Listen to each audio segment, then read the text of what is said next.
This is The First Century, a podcast devoted to stories from that influential period of history including Rome, Judea, Christianity, and more. I'm your host, Dr. Brian Schmisek. Get ready to go back in time and enter a world before computers, the stagecoach, the printing press, or even stirrups had been invented for horses. We're about to enter the first century.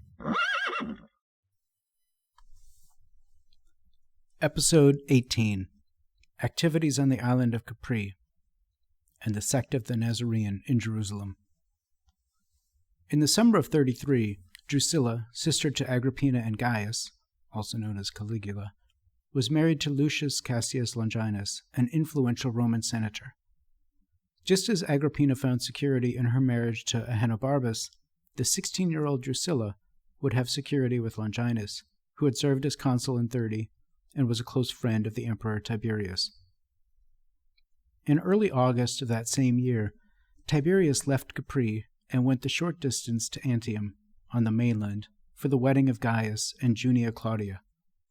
Junia Claudia's sister, Junia Silana, was also there to share the joyous occasion. Though the sister's father was a respected senator and had served as Suffolk consul in 15, Tiberius himself gave Junia in marriage, and she moved to Capri with Gaius in the imperial court. Shortly thereafter, she became pregnant, but tragically, neither she nor the baby survived the pregnancy. Gaius eventually moved past the death of his pregnant wife with the help of a close friend by the name of Lucius Vitellius, who was coming to visit Gaius. Lucius had a well-deserved reputation for honesty. He and his 3 brothers came from an equestrian family. Their father was a Roman knight and a steward of Augustus's property. Gaius and Lucius were the same age, drinking partners, and loved to race chariots. Years earlier, they'd been racing chariots at Gaius's estate at the Vatican Hill. Gaius had a specially built track there, which he called the Gaianum. At one chariot race between Gaius and Lucius at the Gaianum, Lucius took a terrible crash and thereafter suffered a permanent limp. Now, Lucius was looking forward to visiting Gaius again, even though he knew he'd be mocked mercilessly about his lingering limp. He was prepared to take it all in stride, remembering how much fun they had together. Besides, the crash was partly his own fault, and the limp reminded him of younger days. Lucius had visited Capri before, and on that previous trip he brought his young son Aulus, so this visit would give Lucius the opportunity to see his young son again. When Aulus was born in about 15 of the Common Era, astrologers predicted an unfortunate future for him, foreseeing tragedy in his life. Because of this troubling forecast, Lucius and his wife decided that it would be best for Aulus to remain on Capri under the guardianship of Tiberius and the imperial court. Tiberius willingly accepted responsibility for that young boy. However, now that Lucius returned, he was aghast at what he learned. He had been hearing rumors of the sexually deviant practices on the island, and how his young son was introduced to him with the nickname Spintria, which is a term used for male prostitutes or catamite. The teenage boy was considered to be one of Tiberius's favorites. It was a terrible situation for Lucius to see his son treated that way. And still, Tiberius took such a liking to Aulus that the princeps decided to promote his father Lucius to consul, and the following year would see him made governor of Syria, replacing the recently installed Flaccus. Aulus, also known as Spintria, would continue to stay on the island with Tiberius.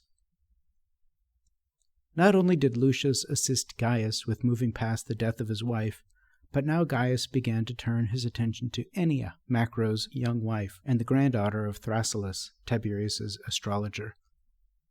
Capri was a unique place, accentuated by Tiberius's own strange and perverted sexual desires. Gaius seemed to be an eager learner. Macro and Ennia talked about what Gaius's interest in her meant, and how she should respond to his overtures, because Gaius could become emperor upon Tiberius's passing. In a conniving plan, Macro encouraged Ennia to have an affair with Gaius. This dalliance would create a powerful political alliance, though it would eventually become more powerful than expected. More than a simple affair or one-night stand, Gaius seems to have fallen in love with Ennia, promising to marry her should he ever become emperor. Ennia was not convinced that she could trust a verbal commitment, so she convinced him to write it as a promise, which he did around the year 34 CE. In that same year of 34, Philip, Herod Antipas's half-brother, passed away. Tiberius distributed his lands, the territories north and east of the river Jordan, to the Roman province of Syria. In Judea, James, the brother of the Lord, Simon Peter, the sons of Thunder, and others who were now part of the sect of the Nazorean continued to reflect on what happened to Jesus. They believed that the God of their ancestors, the God of Abraham, Isaac, and Jacob, honored Jesus, the same one that was handed over to the Romans for crucifixion. They believed that the author of life was put to death, but God raised him from the dead, as Peter himself was a witness. As they continued to look into their sacred texts, they saw that their understanding was reflected in their scriptures, the prophets of old. Now, they believed human beings were to reform their lives and turn to God so that sins could be wiped away and the times of recovery would be granted from the Lord. Further, they prayed that God might send the Messiah, the one already appointed, Jesus, who they believed to be in heaven, and they believed that he would remain there until the time of universal restoration spoken of by those prophets of old. The community that was forming around the disciples shared their belongings and ensured that there was no needy person among them. Others even sold property, including their homes, and gave the proceeds to the apostles to be distributed as needed.